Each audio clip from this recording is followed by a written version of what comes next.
Hello and welcome back, everybody. I'm Dan John, and this is the DanJohnUniversity.com podcast. This is episode 224, and I'm always happy to be here. Remember, this is a podcast based on the viewers' questions. So if you have questions, send them to podcast@DanJohnUniversity.com.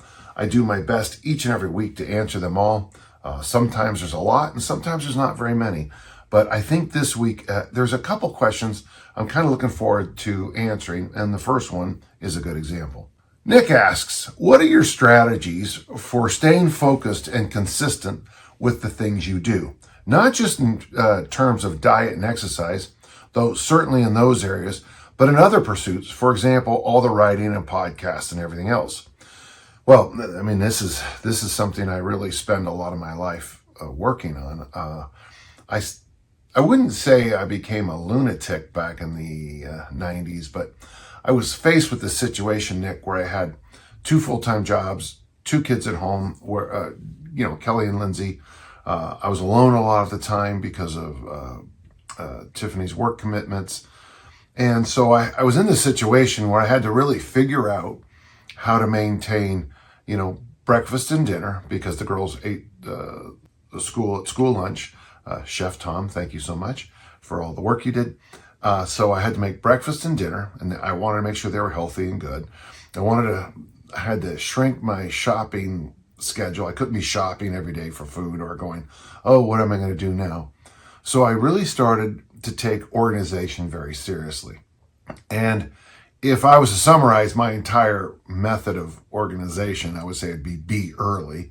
I think that's a funny thing to say, but it's true. I try to always be early. If I get an email, I answer an email. If I get a text, I answer a text. It can be annoying. We'll be at a thing and someone says, oh, I should get one of those. And I'll literally just order it right there as we're sitting. So what I had to do, Nick, is I had to kind of frame my life. Now, if you're in the inner circle, and God bless you if you are, you know what I'm about to tell you, but it comes out to really about 2 things. First off, there's the one side, and then that side is, let's say it this way, the things that are not your goal, and that's life stuff. Interesting, because sometimes, and I've been there in my life where I've had a full-time job, but the full-time job really isn't the most important thing in my life. I'm not going to say the names of those jobs. I don't want anybody who still works there or worked with me to be like, it meant nothing to you. Well, there's a lot of things in life that aren't your primary focus, your primary goal. So the way I deal with those is that thing we call shark habits. I got this from Rob Wolf, of course. Shark habits, it's one bite and it's gone. As everyone who watches knows, how many of these V-necks do I have, these black V-necks? At one time I knew I had 16, but then I realized that I had a whole group of them that had washed, dried, folded neatly, and then put them into my ready travel kit. So I always keep my travel bag basically ready to go, just to save a lot of time and energy on, getting out the door on a road trip. So I don't know how many of these I have, but every single day when I wake up in the morning, I put one of these on and I'm done for the day. I don't think very much of it. I wear a particular brand of jeans and I like the way they fit. I like the way I can squat in them. They're nice for travel. So I bought 3 pairs in the exact same size. If you send me an email, I answer the email. It's a shark habit. You send it, I send it back. One bite and it's gone. Emails, text messages, letters. If I get a letter in the mail, I open it. If it's an RSVP thing, I check all the boxes and send it right back. Those are what I call shark habits. Other shark habits I've had in my life that are very helpful. I have a major shopping list, and it's typed out. And when I run out of something, I put a little check mark. And I also have certain things I buy every week, and those are on the top part. Those are food items, eggs, stuff vegetables, stuff you'd all recognize. But that shopping list populates the menu I have for the week. Now, I'm not as strict about it anymore because I don't have to run out the door every day at a certain time and come home late every night anymore. But when my daughters were young, I mean, every single night I had a menu, and the menu rarely changed. I also, later in the morning, I made a menu, and I would organize. It's interesting. I would organize the breakfast with the dinner menu. So if I was making a crock pot meal for dinner, which was like, it could have been jambalaya, chicken noodle soup, a chili, a whole bunch of different, meat. I love those crock pot meals that you have the entire meal in it. So your protein's in there, your veggies are in there, your spices are, and they just bathe. It's more than just stews and soups, by the way. Some of those, like there's a turkey breast recipe I used to do, which basically, when you got home, it smelled like Thanksgiving. But if I was doing a crock pot meal at night, I would get up in the morning, make dinner in the morning, and then with the frying pan or the George Foreman grill, I would make breakfast. Now, if I was going to do a grilled meal at dinner, I would crock pot the breakfast. We used to call it this oatmeal I used to make. So anything that isn't necessarily my major life goals, a shark habit. Okay. Now, if something is something I feel that I was put on this earth to do, these are big things in my life, then I turn them into what Pat Flynn calls a pirate map. And a pirate map is go to St. John's Island, find the white coconut tree, take 7 paces to the west, dig down, there's the buried treasure. So a pirate map, and it's like, this is my pirate map for 2023. Before I go to bed, I prep my coffee for the morning, I take my supplements, I write my to-do list, and then this will be the last part of what I'm going to say in this section, is I review my 2 goals. Number 2, I meditate every morning, either the 1-minute meditation or the brain.fm rain reflection. I fast until I lift weights. I lift weights 3 days a week. If I'm not Olympic lifting, I do bodybuilding and do the basics and a lot of buns and guns, as we say in my gym. And then 2 days a week, I do a lot of mobility work and I walk every day. Number 4, eat fiber, fermented foods, and veggies as much as possible, up to 8 different ones a day. My breakfast today was, I made Yukon Gold potatoes with onions. I also had kimchi, and then I had a little weird pear salad. And so, but breakfast, I had gotten my fiber, my fermented foods, and 8 different veggies. So right there. And then number 5 is make a difference. So everything that's important to my life, I make this little list of 5 things. And what's important in my life right now, the 2 keys, I'm working on financial security. I'm at a certain age. It's weird. I didn't think I wouldn't say I'm struggling. That's not true. But I have concerns long-term about finances because of, some life issues that have happened. So I did what I usually do. I armored up the house, new roof, new doors, new fence, new this, new that, new decks, anything. And then I bought a new car, which has got a great track record for being around. I like to have cars that last about 2 decades. So my number one goals right now are 2-sided. One is I have a financial goal for security, for my personal, wake up in the morning security. And then the other one is a physical goal, which is a certain body weight.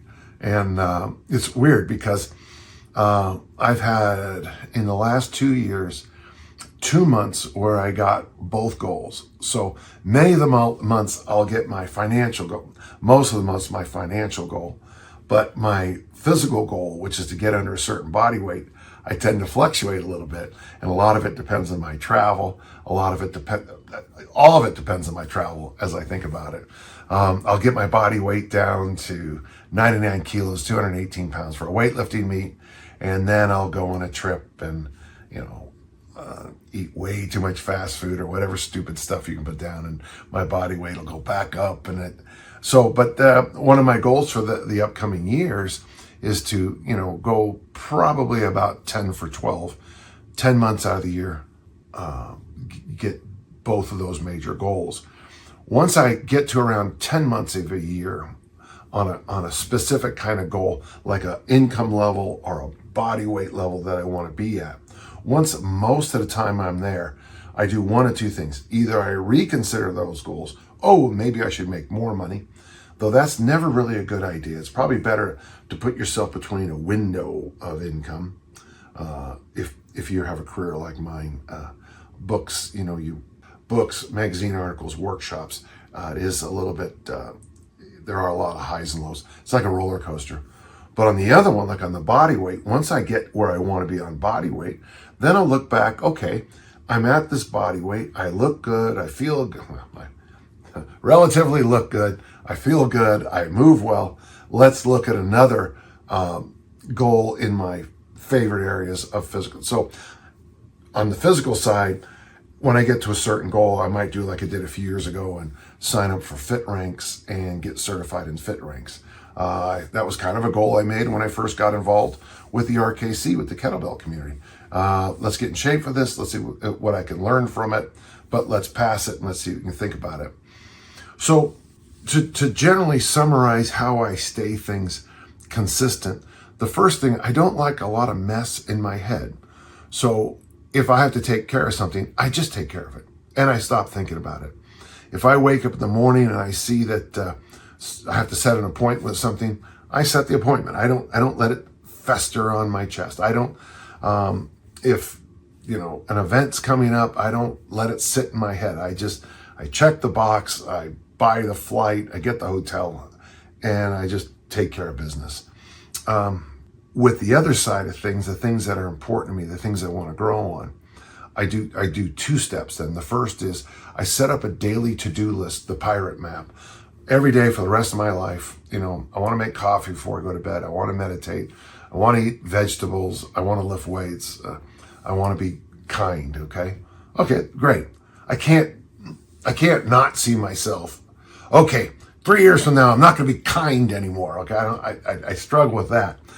And then the third step, so you've got shark habits, one bite and they're gone, the pirate map, the daily to-do list for everything that's important, that I want to keep steady in my life, that's important to me. And the final one is those two big ones, the two big keys. Now, a couple years back, I had this thought that I should really spend more time upgrading the home, taking care of my cars, taking care of a few other things. So that became a very big part of my life. And so that's how I do it. And it's a pretty simple system. If all you do is the shark habits and the pirate map, heck, if you just did shark habits, most people would be a lot happier. I think, and I tell personal trainers I work with all the time, I mean, the first time you work with a client, walk them out to their car and look in the back seat. If the back seat is absolute clutter, a person's life, a cluttered life, is hard to lose body weight. And I mean that. I know it sounds crazy. A cluttered mind, it's hard to write your master's thesis or your doctoral dissertation if your brain's all over the place. So sometimes simply just, kind of getting rid of the mess allows you to get more of your goals. So for me, it's not only a mess. Now, I look around my office today and I can tell I've been on a lot of road trips because I just need to do a little simple cleanup again here in my office. And I'm okay with that. I've got a lot of books out all over the room because I'm writing a new book. And so I'm referencing things, thinking about things. So when I'm referencing and thinking about things, the next step after that is to declutter literally the pieces of paper in the books. Then all of a sudden my brain just wakes up. So for me, the shark habits keep my brain uncluttered. And then from there, the pirate map, that simple to-do list, it's that brick upon brick upon brick upon brick approach to building a wall. That really works well for me. Like, we say in the gym, 3 by 52, 3 days a week, 52 weeks a year is miles better than some 6-week idiotic program that you read online or something. And the final step is find 2 things that you really want to turn the corner on and focus every day looking at those two. I write ideas up. A whole bunch of the ideas are stupid, but boy, every so often, some of the ideas are really good. So that's how I do it. Nick, that was a wonderful question, and thank you. LG asks, about a year ago, I started lifting weights after a long break. I felt compelled to train the ballistics and grinding workouts with kettlebells. He's followed a number of people in the kettlebell world. I have to admit that of all of them, the ABC, 24 kilos, 20 rounds every minute on the minute, is my favorite of all.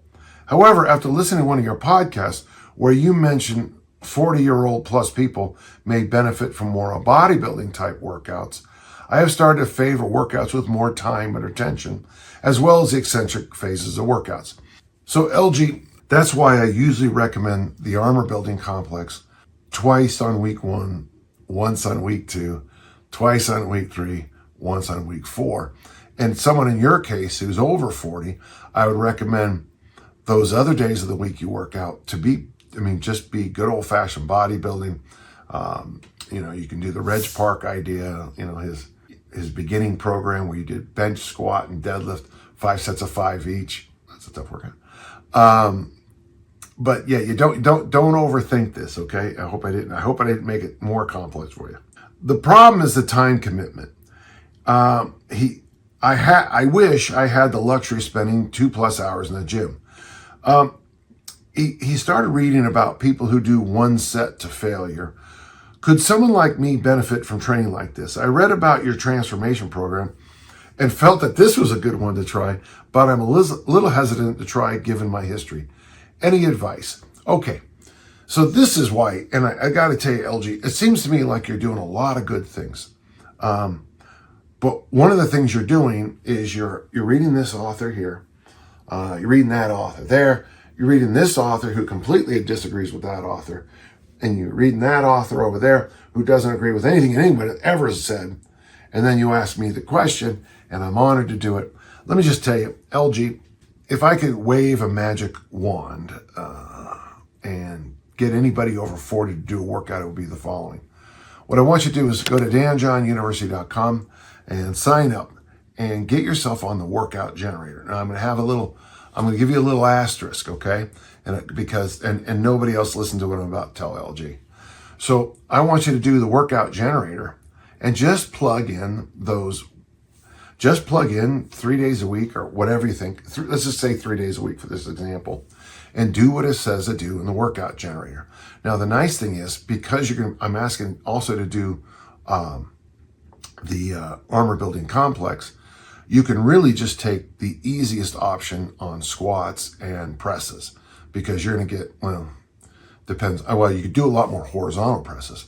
So what I would suggest is this: 3 days a week, you go to the workout generator, find easy options on the squat. All you got to do, remember, you just scroll it up and down and press, and it shows you the options. And then 2 days a week, week 1, Monday and Friday, I'm just making this up. You're going to go Monday, Wednesday, Friday, this example. Monday and Friday, armor building complex after the workout generator. On Wednesday, just the workout generator. Next week, Monday and Friday, just the workout generator. Wednesday, the workout generator plus the ABC complex. Do that for about 3 rounds. So that'll be about 6 weeks. And then would you mind getting back to me and tell me what you think? Because I think this is going to be it'll be a nice, reasonable workout for you. You'll be okay with your time commitments, and it won't beat you up very much after this thing that you took a long break. I hope that helps. When in doubt, workout generator and ABC twice a week, once a week, twice a week, once a week. Thanks. And now the rest of you can now start listening in again. Okay. Josh has a question for us. How important for easy strength for fat loss is limiting the workout? Okay, we'll start that again. Sorry, Ozzy. Misunderstood what he said. Josh asks a question. How important for easy strength for fat loss is timing the workout in the morning? My wife and I like to lift weights together. However, she refuses, I tell you, to lift weights in the morning. So we generally try to do it in the evening. Am I giving up anything important by not lifting, then walking, before breakfast and the fast. Okay, additional question. Sometimes we go to the neighborhood pool after lifting rather than walking for 45 minutes. Am I giving up anything there? So for those of you who don't know what he's talking about, we have a website, es4fl.com. It might be easier to go to danjohnuniversity.com/bookstore. In there, you'll find my book, Easy Strength for Fat Loss, and this is what Josh is talking about. So Josh, the thing about the morning, so here's why the morning it's not perfect, but here's why the morning is pretty darn good. So you haven't eaten since dinner because, you were asleep, and I really don't think you should eat after dinner. So if you have a snack at 9 o'clock at night, consider that your dinner. And then after a few years of doing that, that'll be the reason you're kind of struggling when you step on the scale. So generally I'm done by dinner about nowadays. I'm trying to eat earlier and earlier. Let's be reasonable. Let's say I'm done with dinner by 6, which is probably that's probably when I finished dinner almost my entire life. I'm trying to push that a little bit earlier, but let's not worry about it. I get up at 6 in the morning, so that's a 12-hour fast right there. So that's 12 hours, and by itself, just that 12 hours is going to be pretty good. Now, when I wake up at 6, I start drinking coffee. Now, according to Rusty Moore, who I have great faith in, coffee frees up free fatty acids. Well, so does the sleep. And by the way, interesting, for a lot of people, sleep, sitting, and walking are the 3 best ways to burn body fat, which is interesting to say out loud, but it's actually true. So sleep, I'm burning body fat. I free up my free fatty acids by drinking coffee. I fast, which makes me, go after more fat. And then I get my weight workout in, which stimulates the body at the hormonal and the free fatty acid level, so to speak. And then I go for this walk. And I always tell people, and like little Pac-Man, my body consumes the free fatty acids. Yay for me. And then I eat a meal of protein and veggies, and I drink a lot of water. Well, what are you giving up by working out in the evening? Truthfully, you're giving up some things. I think anyway.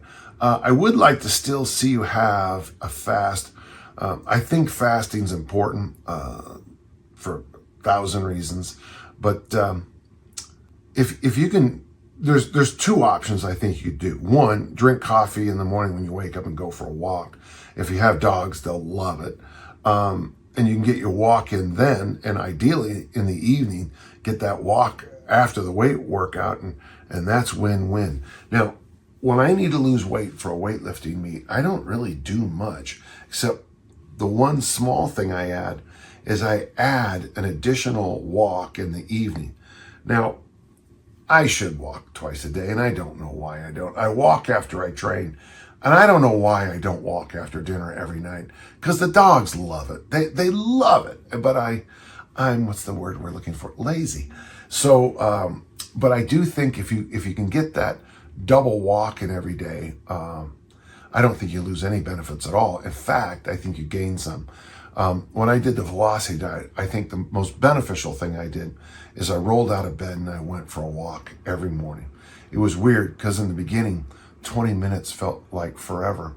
But what I found out is walking first thing in the morning allowed me to hold my fast off longer, which meant on that diet, those protein shakes, which was tough. It was tough. Now, as for swimming, I think swimming is marvelous. The problem a lot of people have with swimming is it's either way too high. It's way too high on the intensity scale. You're one step from drowning, or you stop, rest, talk, way too long. But if you can go steady in the pool, I think there's great benefits. I think swimming is like one of those things where if you're not a very good swimmer, I don't know of a better workout for you than swimming. It is a marvelous thing. I have a good friend, Merrill, Merrill's 91 now. He swims still 4 days a week, and he looks great. He's doing fine. He obviously has the issues of, being on the planet a while, but it's a real advantage to swim. One of the reasons when I hurt my back after I got back from Middle East that I did triathlons is that the people helping with my back injury were telling me that swimming and biking were the best exercises I could do. And so I started taking those seriously. And I got to tell you, I felt better and looked better very quickly. Swimming isn't always a good option for me now. I don't have access to a pool. But I do when I'm on road trips. I swim literally every day in lakes, ponds, on the beach. Though after all these shark videos I've been watching recently, I think I'll just restrict it to lakes and ponds. Great question, and you did a good job. Okay, thank you. Okay, so Keith asks a question. Okay, hold on. Keith asks a question. My question revolves around relative strength. I've been eating a caloric deficit for the past 8 weeks, and I've dropped 6.4 kilograms in that time with just diet and standard easy strength 5 days a week. It's funny how that can happen. I think one of the secrets to why easy strength for fat loss works so well is you stop beating yourself to death in the weight room and you give your body a chance to not be in the what is the 4 F's of being a mammal: fight, flight, freeze, and there's a fourth one. And what it does is it turns all those engines down so you're not constantly under that stress, I was wondering what your take is on strength staying where it is while body weight comes down. Does this mean I'm getting stronger even if the weight on the bar isn't going up? I like this question. To be honest, at the moment, my body weight is going down, but my weight on the bar is going up. That's a big win. That is the biggest win I think you can do.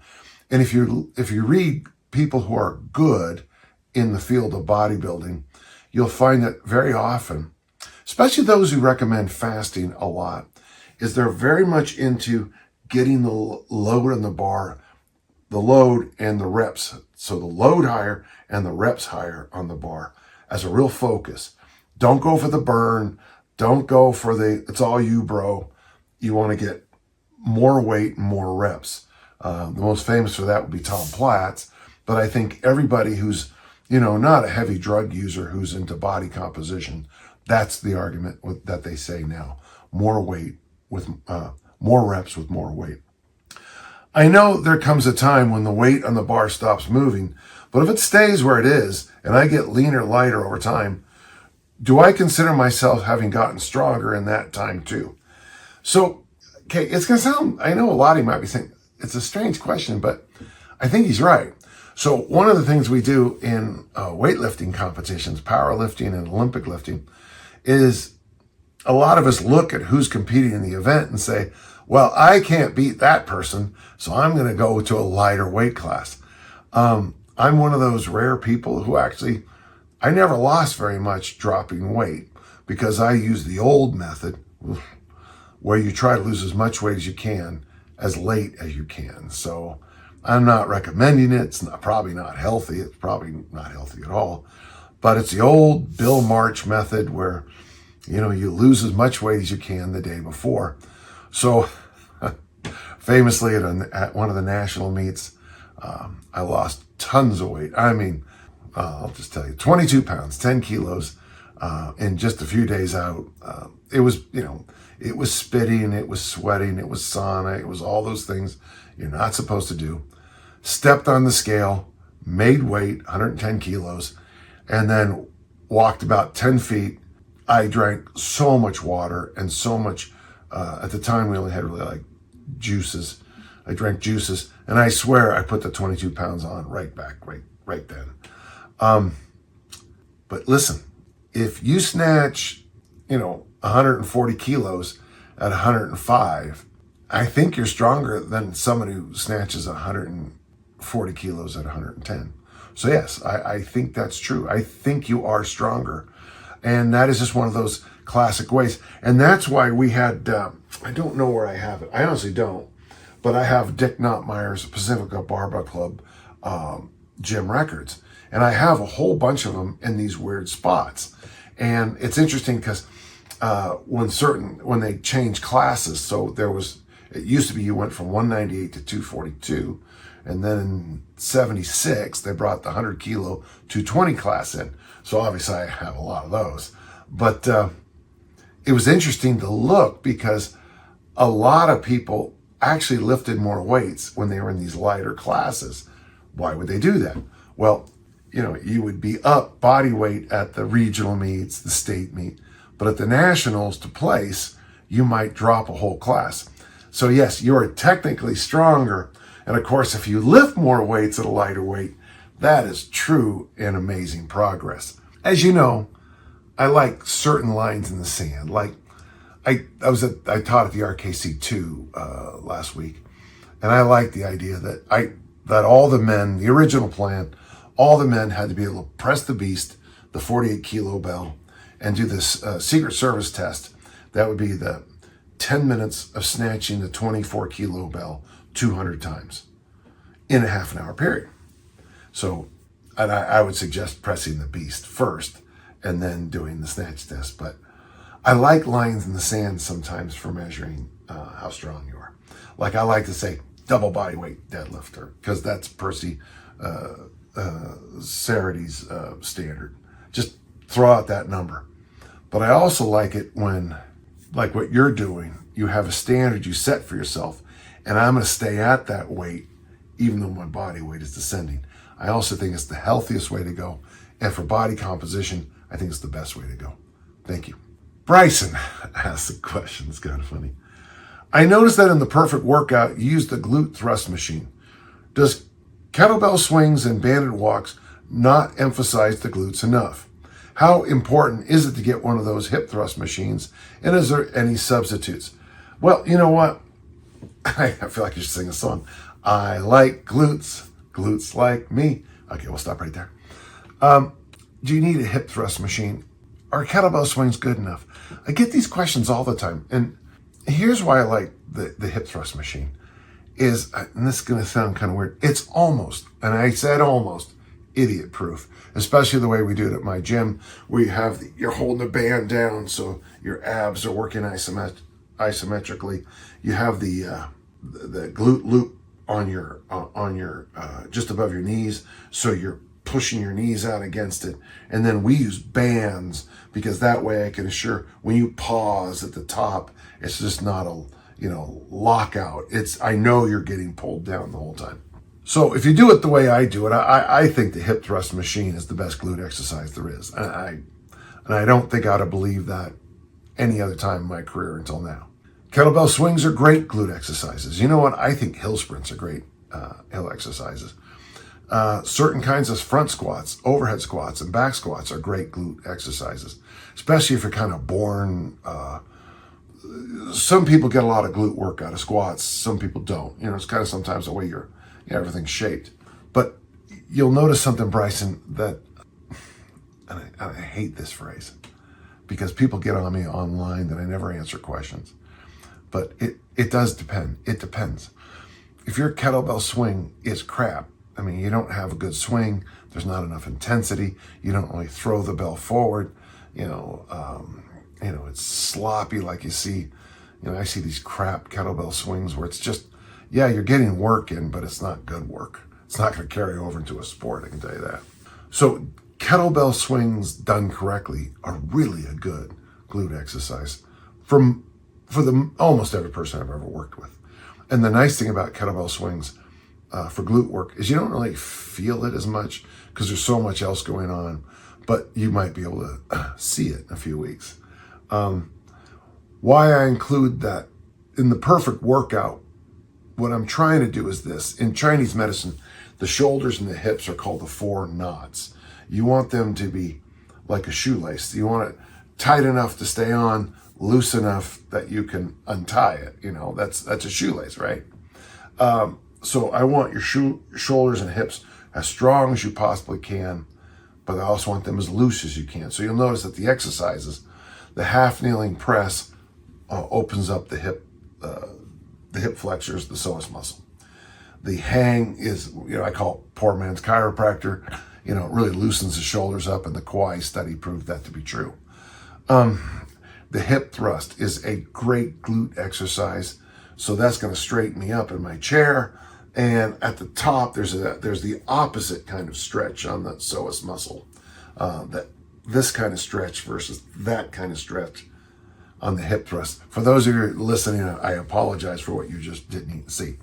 When you go to the goblet squat overhead squat, it's kind of still a glute exercise, kind of, but it's also a great mobility exercise and test and assessment for your shoulder and hips and knees and ankles and everything else. And then when you go to suitcase carry, of course, that is, I think, the best of the loaded carries and the best way to knit up the ab wall. So, Bryson, do you need to do it? I think in one of the videos I share the Bulgarian goat bag swing. That probably would be a better option for you if you don't have the hip thrust machine. Make sure you put your toes on a 2x4 or some plates. And I would strongly recommend a glute loop on that and push your knees apart.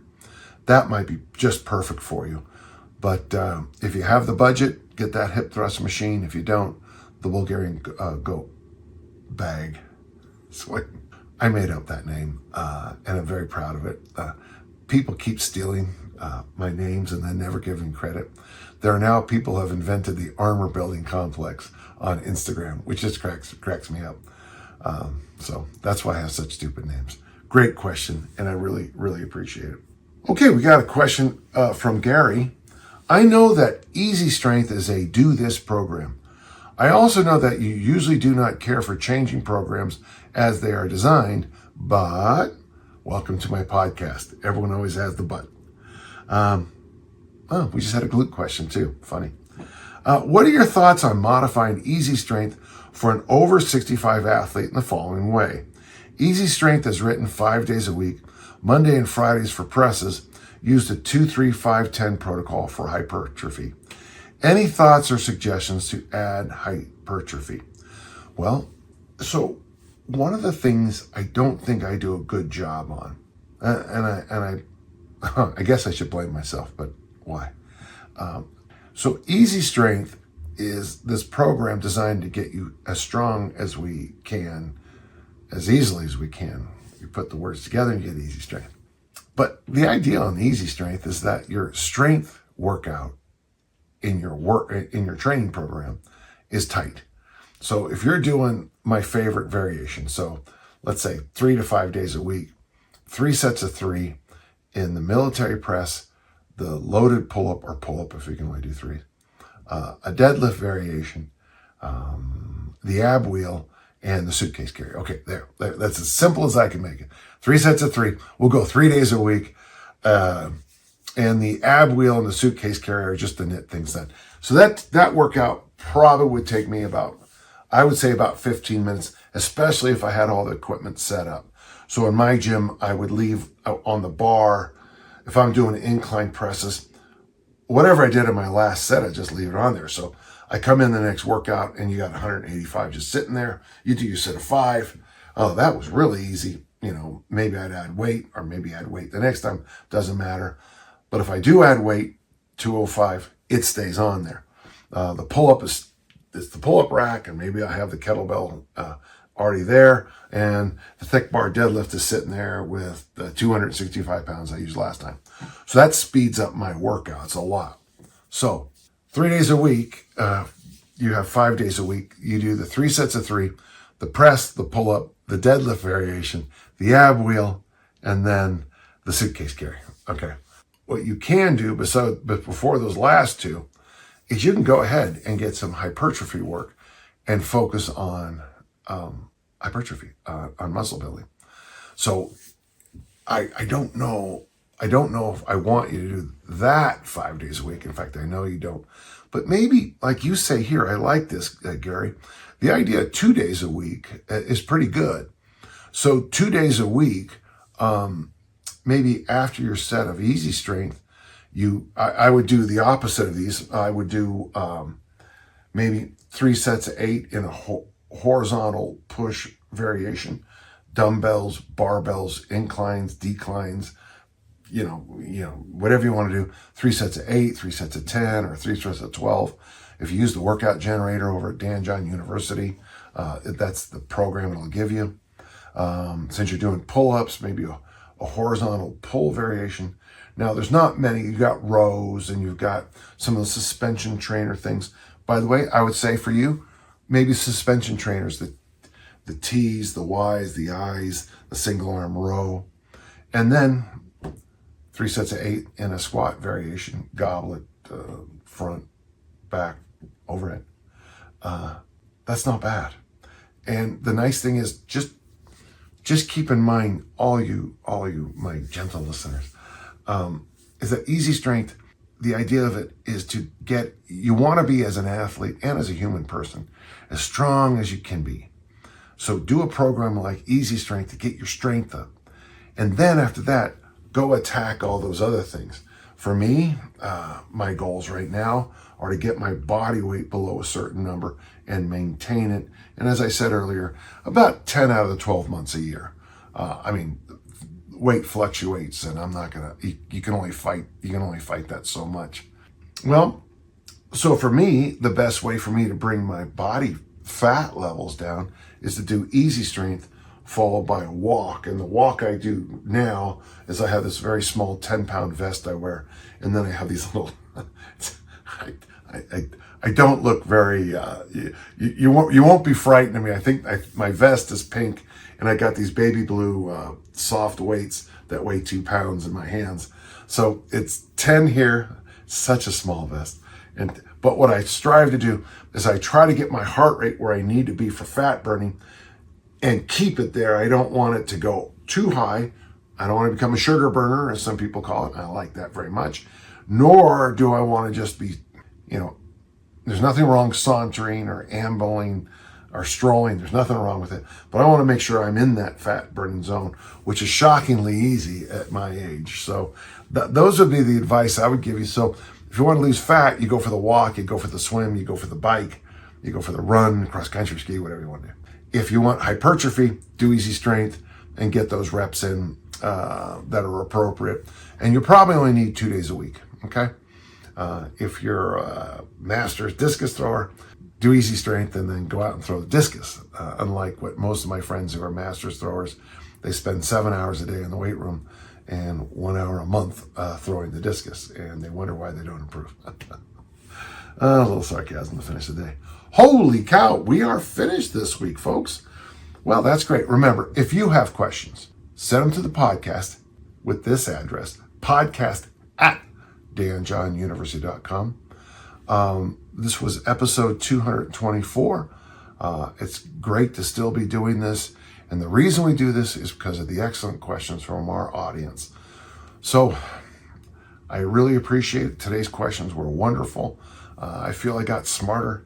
And actually, sometimes when I answer questions, I clarify the concepts in my own head, even though I wrote the book. Sometimes I have to rethink something that's completely obvious to me might not be completely obvious to you. And you know what? The opposite is true too. So that's why I like to have this conversation each and every week. And until next time, let's all keep on lifting and learning.